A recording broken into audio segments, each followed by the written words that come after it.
How I'd remake the DCEU. Then we see as Moon and Enchantress are separated from each other. Enchantress quickly then runs away and June tries to begin living a normal life again. This is all until Enchantress begins to go crazy and realize that she needs a human host if she plans to live much longer. She finds innocent women and attempts to steal their life force, though this just kills her victims and Enchantress gets nothing out of it. She then realizes that she needs June Moon. Xanadu begins to create multiple duplicates of Moon across the world. These duplicates are seen by June on the news, all dying in horrible deaths, all of which of course caused by Enchantress, and believes that there could still be a piece of Enchantress still inside of her, and so she visits somebody who was recruited for the Suicide Squad but was never truly brought onto the team because Waller never found a way to control him. This is Boston Brand Deadman. The Justice League are eventually called into a battle with Enchantress, and the JLA are easily dispatched. This confirms to Xanadu that a new team would need to be formed to defeat the Enchantress. She begins to build this team starting with Shade the Changing Man,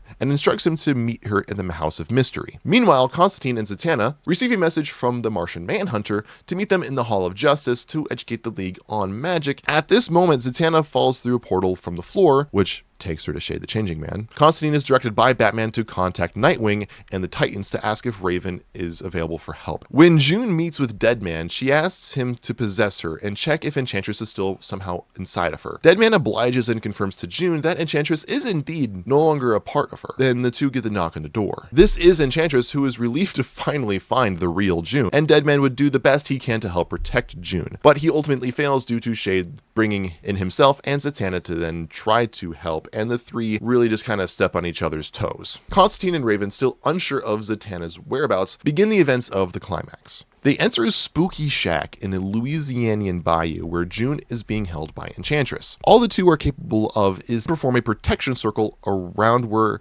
Enchantress cannot hurt them. Constantine and June begin to talk, where June explains that Enchantress wants to absorb her life and become able to live on her own and pervert humanity and Earth into her slaves. June explains that she was able to hold her back for all of these years, but it nearly drove her crazy. Constantine replies detailing that she has two options: live by herself for the rest of her life, which wouldn't be for very long, or to re-merge with Enchantress and continue to hold her evil at bay, at the cost of her own sanity. Raven then empathizes with June and explains to her situation with Trigon. Zatanna, Shade, and Deadman arrive and pull the three out of danger inside of the shack, and the team begins to attempt to fight Enchantress, although Enchantress puts a magical rope around June's neck, giving the team the ultimatum that if they want to kill her, then they would also have to kill June, and all of their effort would be in vain. June then takes control of the situation by forcibly re-merging herself with Enchantress.